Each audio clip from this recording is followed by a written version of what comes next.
فرزند زہرا یہ حالات برے ہیں۔ کاشانہ بصیرت ایک ایسا مکمل یوٹیوب چینل جس پر محروم بصارت کے لیے بالخصوص اور تمام افراد کے لیے بالعموم سینکڑوں کی تعداد میں اسلامی کتب دستیاب ہیں۔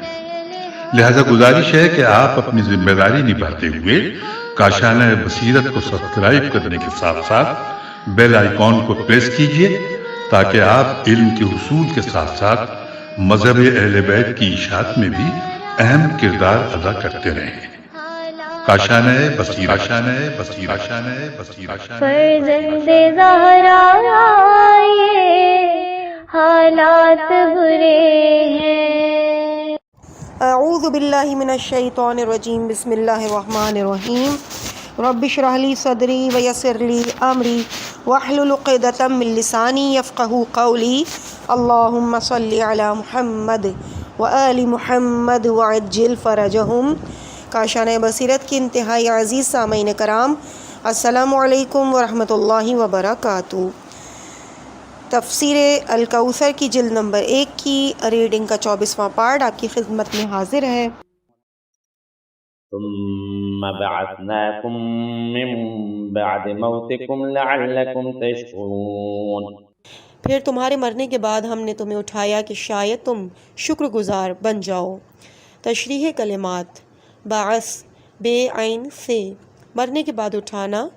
قولوا یا ویلنا من بعثنا من مرقدنا، سورہ یاسین کی آیت نمبر 52۔ کہیں گے ہائے ہماری شامت، ہماری خوابگاہوں سے ہمیں کس نے اٹھایا۔ نیند، بے ہوشی، جمود، سکوت یا غفلت سے اٹھانا۔ وَكَذَلِكَ بَعَثْنَاهُمْ لِيَتَسَاءَلُوا بَيْنَهُمْ، سورہ کہف آیت نمبر 19۔ ترجمہ: اسی انداز سے ہم نے انہیں بیدار کیا تاکہ یہ آپس میں پوچھ گچھ کر لیں۔ عدم سے وجود ملانا۔ فَبَعَثَ اللَّهُ غُرَابًا، سورہ مائدہ آیت نمبر 31۔ ترجمہ: پھر اللہ نے ایک کوے کو بھیجا، کسی مقصد کی طرف روانہ کرنا۔ وَلَقَدْ بَعَثْنَا فِي كُلِّ أُمَّةٍ رَسُولًا، سورہ نحل آیت نمبر 36۔ ترجمہ: اور بے تحقیق ہم نے ہر امت میں ایک رسول بھیجا ہے۔ آیہ شریفہ میں بعث سے مراد مرنے کے بعد دوبارہ زندہ کرنا ہے، اور موت سے مراد نیند یا بے ہوشی نہیں ہے، جیسا کہ بعض مفسرین نے احتمال ظاہر کیا ہے۔ آیہ مجیدہ میں بعثہ اور موت دونوں الفاظ ایک دوسرے کے معنی کے تعین کے لیے قرینہ ہیں۔ چنانچہ موت قرینہ ہے کہ بعث سے مراد احیا ہے، اور بعثہ قرینہ ہے کہ موت سے مراد بے ہوشی وغیرہ نہیں ہے۔ نیز لعلکم تشکرون کے ذریعے خدائی احسانات جتائے جا رہے ہیں۔ واضح ہے کہ بے ہوشی سے ہوش ملانا ایسی بات نہیں جس پر احسان جتایا جائے۔ احسان تو یہ ہے کہ مردے کو زندہ کر دیا جائے۔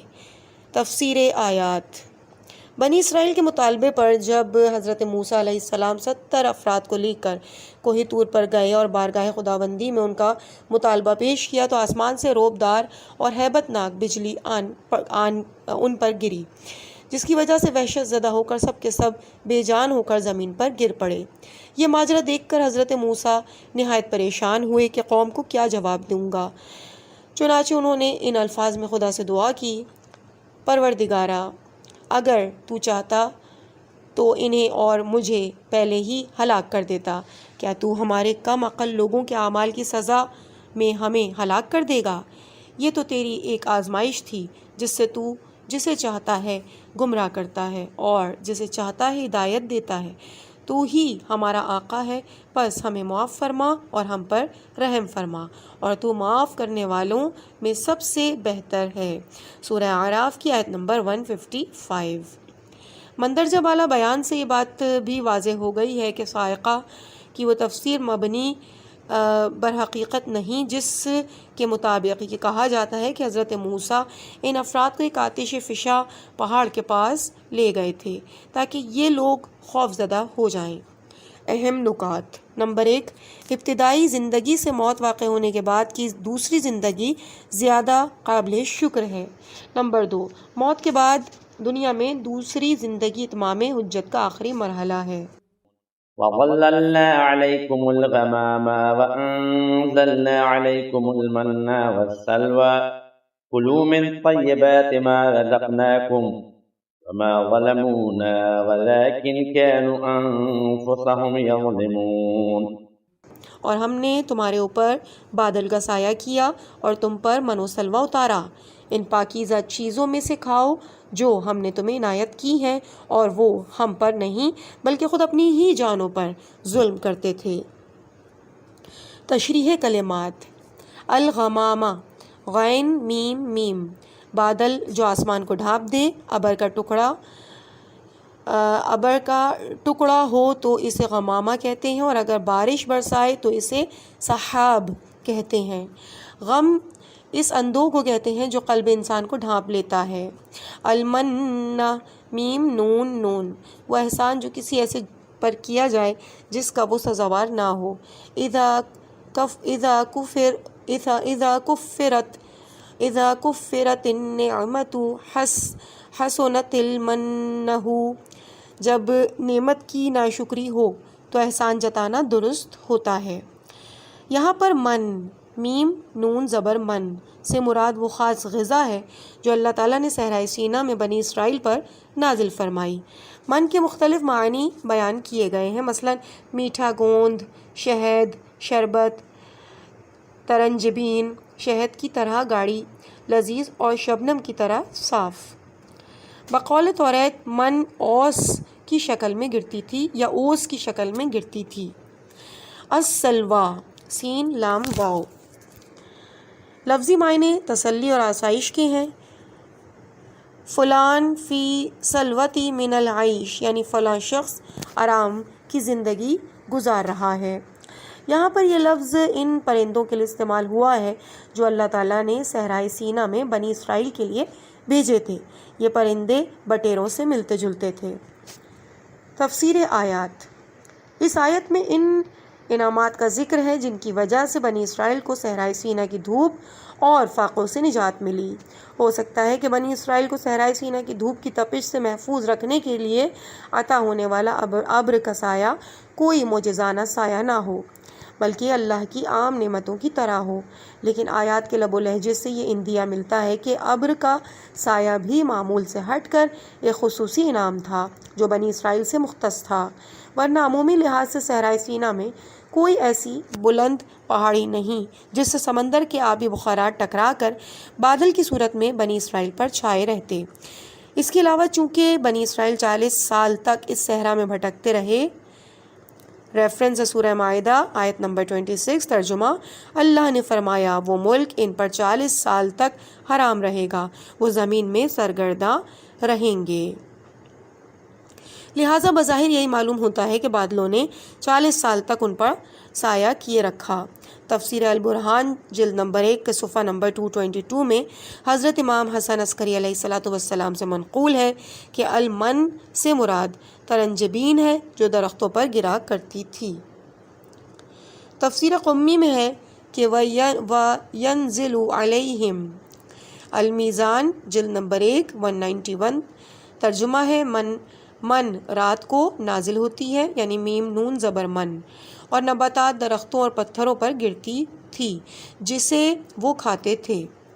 السلویٰ، قتادہ اس پرندے کی توضیح میں کہتے ہیں کہ تحشرها علیہم ریح الجنوب، ان پرندوں کو جنوب کی ہوا بنی اسرائیل تک لے آتی تھی۔ ڈکشنری آف دی بائبل جلد 1 صفحہ 179 میں مذکور ہے کہ سمندری ہوا ان کی بے شمار تعداد بآسانی اسرائیلیوں کے ڈیروں تک لے آتی تھی۔ ریفرنس ہے دریا بادی صفحہ نمبر 23۔ من اور سلویٰ بنی اسرائیل پر اللہ کی نعمتوں میں سے ضرور ہیں، لیکن یہ بات ہنوز تشنۂ تحقیق ہے کہ آیا اللہ تعالیٰ نے یہ دو نعمتیں طبعی علل و اسباب سے ہٹ کر بطور معجزہ فراہم کی تھیں یا طبعی قانون کے تحت ظاہری علل و اسباب کے ذریعے؟ البتہ آیت کا لب و لہجہ دونوں ہی سے کوئی منافات نہیں رکھتا۔ ہیڈنگ ہے اہم نکات۔ نمبر 1، اللہ کی پاکیزہ نعمتوں کو ترک کرنا ظلم اور کفران نعمت ہے۔ نمبر 2، اللہ کی نافرمانی کا نقصان اللہ کو نہیں بلکہ خود بندے کو پہنچتا ہے۔ تحقیق مزید، الفقی جلد نمبر 1 صفحہ نمبر 503، مستدرک الوسائل جلد 11 صفحہ 133۔ وَإِذْ قُلْنَا ادْخُلُوا هَٰذِهِ الْقَرْيَةَ فَكُلُوا مِنْهَا حَيْثُ شِئْتُمْ رَغَدًا وَادْخُلُوا الْبَابَ سُجَّدًا وَقُولُوا حِطَّةٌ نَغْفِرْ لَكُمْ خَطَايَاكُمْ وَسَنَزِيدُ الْمُحْسِنِينَ فَبَدَّلَ الَّذِينَ ظَلَمُوا قَوْلًا غَيْرَ الَّذِي قِيلَ لَهُمْ فَأَنزَلْنَا عَلَى الَّذِينَ ظَلَمُوا رِجْزًا مِّنَ السَّمَاءِ بِمَا كَانُوا يَفْسُقُونَ۔ اور وہ وقت یاد کرو جب ہم نے کہا تھا اس بستی میں داخل ہو جاؤ اور فراوانی کے ساتھ جہاں سے چاہو کھاؤ، اور شہر کے دروازے میں سجدہ کرتے ہوئے داخل ہو جاؤ، اور کہو گناہوں کو بخش دے تو ہم تمہارے گناہ بخش دیں گے اور ہم نیکوکاروں کو زیادہ ہی عطا کریں گے۔ مگر ظالموں نے اس قول کو جس کا انہیں کہا گیا تھا دوسرے قول سے بدل دیا، تو ہم نے ظالموں پر آسمان سے عذاب نازل کیا کیونکہ وہ نافرمانی کرتے رہتے تھے۔ تشریح کلمات، القریۃ قاف را یا، بستی قصبہ شہر کے لیے بھی استعمال ہوتا ہے، اور یہ لفظ قرئی سے ماخوذ ہے جس سے مراد ہے جمع ہونا اور ایک دوسرے کے ساتھ مل بیٹھنا۔ اس آیت میں بستی سے مراد بیت المقدس یا اس کے نزدیک کوئی بستی یا شہر ہے جس پر حضرت موسیٰ علیہ السلام یا ان کے بعد بنی اسرائیل نے قبضہ کیا تھا۔ حطۃ، تو گناہوں کا جھاڑنا اترنا، بوجھ کو زمین پر رکھنا۔ غفر، غین فے رے، بخش دینا، چھپانا، پر کرنا۔ خطایا، خا تو یا، خطیئت کی جمع، گناہ لغزش۔ مقصد اور ارادے سے گناہ کیا جائے تو اسے خطیئہ، اور اگر بلا ارادہ گناہ سرزد ہو جائے تو خطا کہتے ہیں۔ رجزن، رے جیم زا یا زے، عذاب، پلیدی، کڑک کی آواز۔ ہیڈنگ ہے تفسیر آیات۔ 40 سال کی سزا کاٹنے کے بعد جب انہیں اس ارض مقدس میں داخل ہونے کا حکم ملا تو ان سے صرف یہ کہا گیا تھا کہ داخل ہوتے وقت اپنے گناہوں سے توبہ کرنا۔ فقولوا حطۃ، لیکن انہوں نے حطۃ یعنی گناہ بخش دے کی بجائے حنطۃ گیہوں کہہ کر حکم خدا کا مذاق اڑایا۔ بنی اسرائیل کی زبان عبرانی تھی اور حطۃ کا لفظ عربی ہے، چنانچہ ہو سکتا ہے کہ اظہار توبہ کے لیے حطۃ کا ہم معنی لفظ کہنے کا حکم دیا گیا ہو۔ البابا سے مراد شاید بیت المقدس کا دروازہ ہو جسے آج بھی باب حطہ کہا جاتا ہے۔ اس واقعے کی تفصیل سورہ مائدہ کی آیت نمبر 20 سے 36 میں آئے گی۔ اہل بیت علیہم السلام سے مروی حدیث نبوی میں مذکور ہے کہ بے شک علی اس امت کے لیے کشتی نجات اور باب حطہ ہیں۔ ریفرنس تفسیر نور الثقلین جلد 1 صفحہ 82 اور بحار الانوار 38 صفحہ 112۔ حضرت امام محمد باقر علیہ السلام سے منقول ہے کہ ہم تمہارے لیے باب حطہ ہیں۔ ریفرنس نور الثقلین جلد نمبر 1 صفحہ 83، بحار الانوار جلد 13 صفحہ 168۔ اہم نکات۔ نمبر 1، اللہ کی نعمتوں سے استفادہ کرنا منشاء خداوندی ہے۔ نمبر 2، مخصوص الفاظ اجابت دعا میں مؤثر ہیں۔ قولوا حطۃ نغفر لکم۔ تحقیق مزید، امام علی علیہ السلام باب حطہ ہیں۔ الکافی جلد 8 صفحہ 29، الدر المنثورہ یا الدر المنثور جلد 1 صفحہ 139، امالی الصدوق صفحہ 74، امالی الطوسی صفحہ 60، امالی مفید صفحہ 145 اور التوحید صفحہ 164۔ وَإِذِ اسْتَسْقَىٰ مُوسَىٰ لِقَوْمِهِ فَقُلْنَا اضْرِب بِّعَصَاكَ الْحَجَرَ فَانفَجَرَتْ مِنْهُ اثْنَتَ عَشْرَةَ عَيْنًا قد علم كل أناس مشربهم كلوا واشربوا من رزق الله ولا تعثوا في الأرض مفسدين. اور اس وقت کو یاد کرو جب موسیٰ نے اپنی قوم کے لیے پانی طلب کیا تو ہم نے کہا اپنا عصا پتھر پر ماریں، پس پتھر پر عصا مارنے کے نتیجے میں اس میں 12 چشمے پھوٹ نکلے. ہر گروہ کو اپنے گھاٹ کا علم ہو گیا. اللہ کے رزق سے کھاؤ اور پیو اور ملک میں فساد پھیلاتے مت پھرو. تشریح کلمات. استسقا سین قاف یا. استسقا سے مراد ہے پانی طلب کرنا. انفجرت فے جیم رے فعل ماضی انفجار پھوٹ نکلنا. مشرب شین رے بے گھاٹ. لا تعثوا عین سے یہ صیغہ نہیں شدت سے فساد پھیلانا. تفسیر آیات. آیات کی ترتیب کا واقعات کے مطابق ہونا ضروری نہیں، چنانچہ یہاں بستی میں داخل ہونے کا ذکر ہے. ذکر پہلے گزر چکا ہے لیکن پھر بھی معلوم ہوتا ہے کہ ابھی تک صحرائے سینا کا واقعہ جاری ہے. توریت میں اس کا ذکر اس طرح سے ہوا ہے کہ اور جماعت کے لوگوں کو وہاں پانی نہ ملا، سو وہ موسیٰ علیہ السلام اور ہارون علیہ السلام خلاف اکٹھے ہوئے اور موسیٰ سے جھگڑنے اور کہنے لگے کاش ہم بھی اس وقت مر جاتے جب ہمارے بھائی خداوند کے حضور مرے تھے. تم خداوند کی جماعت کو اس دشت میں کیوں لے آئے ہو کہ ہم بھی اور ہمارے جانور بھی مریں؟ خداوند کریم نے موسیٰ سے کہا کہ اس لاٹھی کو لو، پھر تم اور تمہارے بھائی ہارون دونوں جماعت کو اکٹھا کرو اور ان کی آنکھوں کے سامنے اس چٹان سے کہو کہ وہ اپنا پانی دے. موسیٰ نے اپنا ہاتھ اٹھایا اور چٹان پر 2 بار لاٹھی ماری اور کثرت سے پانی بہ نکلا. ریفرنس ہے گنتی باب 20 صفحہ 1 اور 12. قرآن مجید میں ایک اور جگہ یہ واقعہ اس طرح مذکور ہے کہ وَقَطَّعْنَاهُمُ اثْنَتَا عَشْرَةَ أَسْبَاطًا أُمَمًا وَأَوْحَيْنَا إِلَى مُوسَىٰ إِذِ اسْتَسْقَاهُ قَوْمُهُ أَنِ اضْرِب بِعَصَاكَ الْحَجَرَ فَانبَحَسَتْ مِنْهُ اثْنَتَا عَشْرَةَ عَيْنًا. اور ہم نے بنی اسرائیل کو 12 قبیلوں سے تقسیم کر کے جدا جدا جماعتیں بنائیں، اور جب ان کی قوم نے ان سے پانی طلب کیا تو ہم نے موسیٰ کی طرف وحی کی کہ اپنا عصا پتھر پر مارو، چنانچہ اس سے 12 چشمے پھوٹ نکلے. ریفرنس سورہ اعراف آیت نمبر 160. ہو سکتا ہے کہ واقعے کی ترتیب آیات کے مطابق ہی ہو، یعنی پانی کی طلب قریے میں داخل ہونے کے بعد ہوئی ہو تاکہ وہ قریے میں زراعت اور دیگر ذرائع سے اپنی نئی زندگی کا آغاز کر سکیں.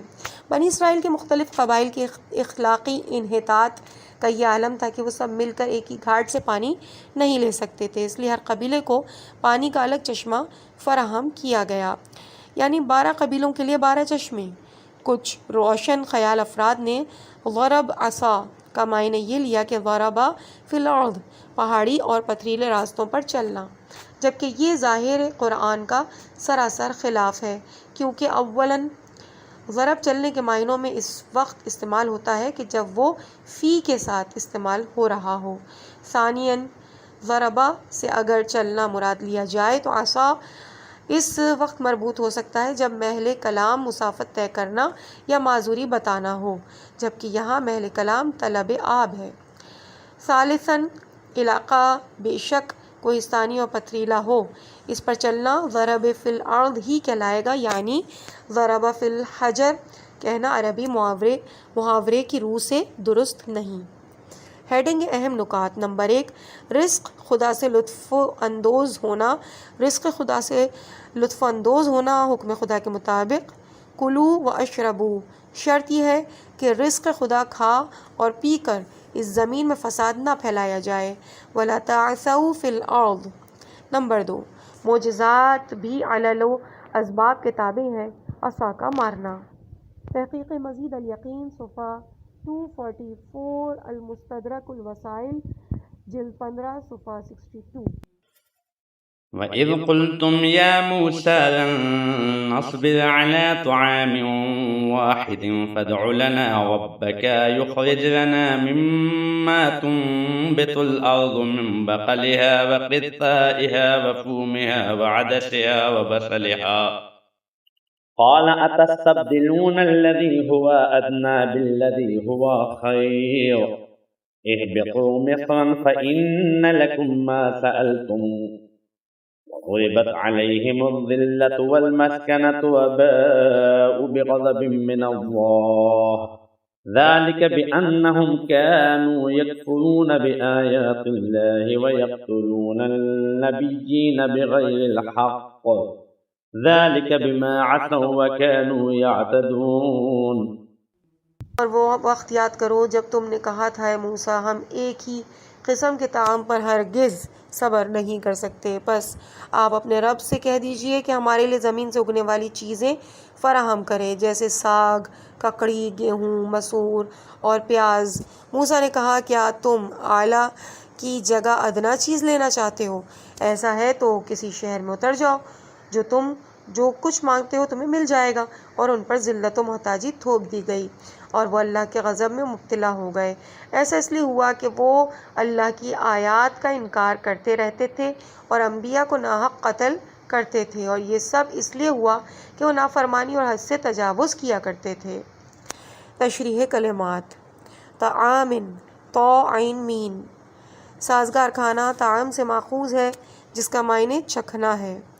بقل، بے قاف لام، ساگ سبزی جو دانے سے اگتی ہے۔ البقل ما ينبت اصلہ وفرعہ فی التشاء راغب، بقل وہ ہے جس کی جڑ اور شاخ سردیوں میں اگتی ہو۔ ککڑی، کھیرا۔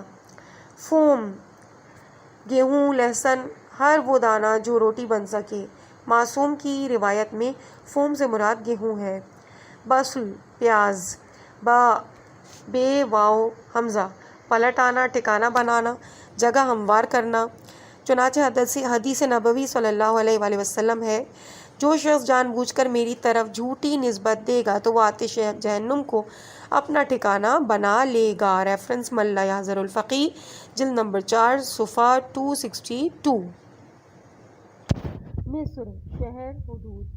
مسکنہ، سین کاف نون، بدحالی، بے بسی، محتاجی۔ ہیڈنگ یا تفسیر آیات: اس آیت میں بنی اسرائیل کی سرکشی اور سرکش ذہنیت کے دو نمونے پیش کیے گئے ہیں۔ ایک ہی قسم کے کھانے پر صبر نہ کر سکنا۔ دو، گستاخانہ لب و لہجے میں حضرت موسیٰ سے یہ کہنا کہ تم اپنے رب سے کہہ دو گویا وہ ان کا رب نہ ہو۔ عام حالات میں تو شاید ایک ہی قسم کے کھانے سے اگتا جانے کا کوئی جواز بن سکتا ہے، لیکن بنی اسرائیل تو اپنی آزادی اور خود مختاری کی جنگ لڑ رہے تھے۔ ابھی حال ہی میں انہوں نے ایک ظالم اور جابر خونخوار حکمران سے چھٹکارا حاصل کیا تھا اور اب انہیں ایک جابر قوم سے نبرد آزما ہونا تھا۔ آزادی کے اس کٹھن سفر میں تو عزت سے بھی جو بھی میسر ہو اسے غنیمت سمجھنا چاہیے، لیکن یہ رنگین مزاج لوگ من و سلوہ جیسی خدائی ضیافت پر صبر نہ کر سکے اور بے صبری اور بے قراری میں من و سلوہ کی جگہ پیاز، سبزی وغیرہ مانگنے لگے۔ نہ تو یہ عزت کی قدر جانتے تھے اور نہ ہی ذلت سے نجات حاصل کرنے کو کوئی قیمت دینے پر آمادہ تھے۔ چنانچہ کفران نعمت کا طبعی نتیجہ یہی تھا کہ وہ دوبارہ ذلت و حقارت کی اتھاہ گہرائیوں میں جا گرے۔ چنانچہ اللہ تعالیٰ کی طرف سے حکم ملا کہ اہبطوا مصرا فإن لکم ما سألتم، کسی شہر میں بس جاؤ یہ چیزیں تمہیں مل جائیں گی۔ مصر سے مراد کوئی بھی شہر ہے کیونکہ یہ چیز شہری اور متمدن ماحول میں میسر آتی ہے، اس سے مراد معروف شہر مصر لینا درست نہیں ہے۔ ہو سکتا ہے کہ یہ بات بنی اسرائیل میں صرف انہی افراد تک محدود نہ ہو بلکہ پوری قوم سے مربوط ہو۔ بعد میں آنے والی نسلیں بھی اگر شہری ماحول میں آ جائیں اور انہیں مطلوبہ چیزیں مل جائیں تو بھی ذلت و حقارت بہرحال ان کا مقدر رہے گی۔ وَضُرِبَتْ عَلَيْهِمُ الذِّلَّةُ وَالْمَسْكَنَةُ، بنی اسرائیل کی بے صبری اور عدم استقامت کا لازمی نتیجہ یہی تھا کہ وہ پھر ذلت و رسوائی میں مبتلا ہو جاتے، اور یہ مسئلہ صرف انہی سے مخصوص نہیں بلکہ جو قوم بھی ان کی طرح بے صبری اور عدم استقامت کا مظاہرہ کرے گی وہ ذلت و رسوائی میں مبتلا ہوگی۔ یہ جملہ بتا رہا ہے کہ بنی اسرائیل اگر ذلیل اور محتاج بن گئے تو یہ ان کا کردار کا طبعی نتیجہ تھا جو صرف انہی کے ساتھ مخصوص نہیں تھا۔ ذَلِكَ بِأَنَّهُمْ كَانُوا يَكْفُرُونَ، یہاں بنی اسرائیل کی ذلت و بے بسی کی علت بیان ہو رہی ہے۔ اس کا مفہوم یہ نکلتا ہے کہ وہ اللہ کی نشانیوں کا انکار اور قتل انبیاء جیسے جرائم کا ارتکاب نہ کرتے تو ذلت و رسوائی میں ہرگز مبتلا نہ ہوتے۔ چنانچہ ایک مقام پر اللہ تعالیٰ ارشاد فرماتا ہے کہ وَلَوْ أَنَّهُمْ أَقَامُوا التَّوْرَاةَ وَالْإِنْجِيلَ وَمَا أُنْزِلَ إِلَيْهِمْ مِنْ رَبِّهِمْ لَأَكَلُوا مِنْ فَوْقِهِمْ وَمِنْ تَحْتِ أَرْجُلِهِمْ۔ ترجمہ، اور اگر یہ اہل کتاب توریت و انجیل اور ان کے رب کی طرف سے ان پر نازل شدہ دیگر تعلیمات کو قائم رکھتے تو وہ اپنے اوپر کی آسمانی برکات اور نیچے کی زمینی برکات سے مالا مال ہوتے۔ اس آیت کا مفہوم، اور اس کا ریفرنس سورہ مائدہ کی آیت نمبر 66۔ اس آیت کا مفہوم یہی ہے کہ دستور الہی پر عمل کرنے کی صورت میں کوئی قوم ذلت و غربت میں مبتلا نہیں ہوگی۔ ذَلِكَ بِمَا عَصَوْا، یعنی یہ لوگ کفر اور قتل انبیاء کے مرتکب اس لیے ہوتے تھے کہ وہ عصیان کے عادی ہو گئے تھے اور جرائم کے ارتکاب کے بعد بھی گناہ کا احساس نہیں کرتے تھے۔ اہم نکات: نمبر 1، گناہ کا احساس نہ ہونا گناہ سے زیادہ بڑا جرم ہے کیونکہ اس صورت میں گناہ سے گناہ جنم لیتا ہے۔ ذَلِكَ بِمَا عَصَوْا۔ نمبر 2، ناشکری اور عدم استقامت ذلت اور رسوائی کا سبب ہے۔ ضُرِبَتْ عَلَيْهِمُ الذِّلَّةُ۔ نمبر 3، انسان تنوع پسند ہے۔ تحقیق مزید، الکافی جلد 2 صفحہ 371، العدۃ القویہ صفحہ 33، القصص صفحہ 261۔ إن الذين آمنوا والذين هادوا والنصارى والصابئين من آمن بالله واليوم الآخر وعمل صالحا فلهم أجرهم عند ربهم ولا خوف عليهم ولا هم يحزنون۔ بے شک جو لوگ ایمان لا چکے ہیں اور جو لوگ یہودی ہوئے اور نصارہ اور صابئین میں سے جو کوئی اللہ اور روز آخرت پر ایمان لائے اور نیک عمل بجا لائے تو ان کے رب کے پاس ان کا اجر ہے اور انہیں نہ کوئی خوف ہوگا اور نہ وہ غمگین ہوں گے۔ تشریح کلمات: یہودی، حضرت یعقوب علیہ السلام کے بڑے یا چوتھے بیٹے کا نام یہودا بتایا جاتا ہے، یہودزا بتایا جاتا ہے۔ اس سے 12 خاندان ظہور پذیر ہوئے جو حضرت داؤد اور حضرت سلیمان علیہ السلام کے دور میں متحد رہے، لیکن حضرت سلیمان کے بعد ان میں اختلاف پیدا ہوا اور وہ 2 حصوں میں بٹ گئے، ایک یہودا اور دوسرا بنی اسرائیل کے نام سے موسوم ہوا۔ بعد میں جب دوسری اقوام ان پر غالب آ گئیں اور یہ لوگ محکوم اور اسیر بن گئے تو ان کا مشترکہ نام یہود استعمال ہونے لگا۔ اسلام میں صدیوں قبل یہ نام زبان زد خلائق ہو گیا تھا۔ علاوہ ازیں ممکن ہے کہ عبرانی لفظ یہودا، یہودزا، عربی میں بطور تخفیف یہود بولا گیا ہو، جیسا کہ عبرانی زبان کا شین کا تلفظ عربی میں سین سے کیا جاتا ہے، جیسے موشا کو موسیٰ کہا گیا ہے۔ لہٰذا اس اعتراض کی کوئی گنجائش نہیں رہ جاتی کہ قرآن مجید نے یہود کا نام غلط طریقے سے بیان کیا ہے۔ قرآن نے مادے ہے واو دال کو مختلف صورتوں میں بیان کیا ہے، یعنی ہادوا، خود، یہود۔ بعض حضرات نے عربی لغت کے لحاظ سے ہاد یہود کا لفظ معنی توبہ کرنا یا پلٹنا کیا ہے اور پھر اس کی تشریح کرتے ہوئے کہا ہے کہ یہودیوں نے گوسالہ پرستی سے توبہ کی تھی یا شریعت موسوی سے انحراف کیا تھا، اس لیے انہیں اس نام سے موسوم کیا جاتا ہے۔ یہ معنی اور تشریح درست نہیں کیونکہ یہود عربی نہیں بلکہ عبرانی لفظ ہے۔ اگلا لفظ ہے نصارہ۔ نون صاد رے۔ حضرت عیسیٰ علیہ السلام کی پیروی اور ان سے نصرت کرنے والے، یہ لفظ نصران کی جمع ہے، جیسے ندمان کی جمع ندامی ہوتی ہے۔ وجہ تسمیہ یہ ہے کہ اصحاب مسیح نے حضرت مسیح کے سوال کے جواب میں نحن انصار اللہ، سورہ آل عمران کی آیت نمبر 52 ترجمہ ہم اللہ کے مددگار ہیں، کہا تھا کہ اس لیے اس دین کے پیروکار نصرانی کہلاتے ہیں۔ بعض حضرات کے نزدیک نصرانی برخلاف قاعدہ شہر ناصرہ سے منسوب ہے، جہاں حضرت عیسیٰ کی والدہ سکونت پذیر تھیں اور وہیں حضرت عیسیٰ کی پرورش ہوئی۔ سابعین، یہ لفظ عبری ہے۔ ماہرین کا خیال ہے کہ عبری میں یہ سبعہ تھا، جسے عربی میں سبع کر دیا گیا۔ عبری میں اس کا مطلب یہ ہے کہ پانی کے اندر جانا، جسے وہ تعمید کہتے ہیں اور جو اس دین کے بنیادی اعمال میں سے ایک ہے۔ عربی میں آخری حرف عین کو حمزہ سے بدل دیا گیا ہے، جس کے معنی ہے دین سے خارج ہونا۔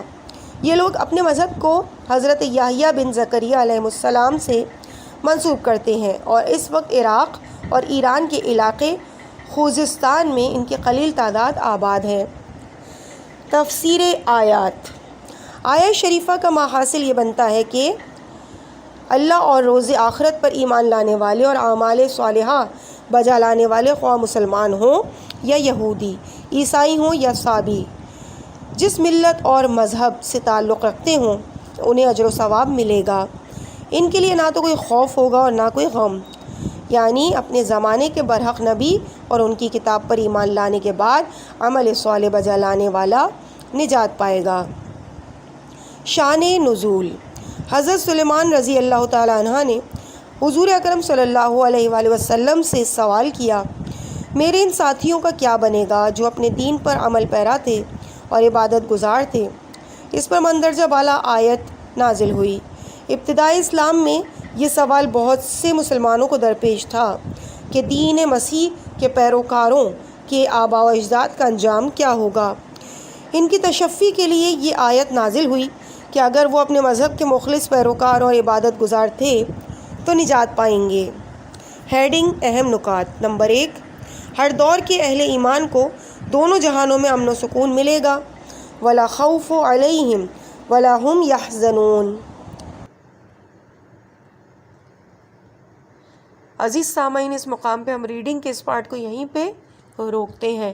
انشاءاللہ اس سے آگے کی ریڈنگ آپ کے سامنے اگلے پارٹ میں پیش کی جائے گی۔ مجھے اپنی دعاؤں میں یاد رکھیے گا۔ والسلام علیکم ورحمۃ اللہ وبرکاتہ۔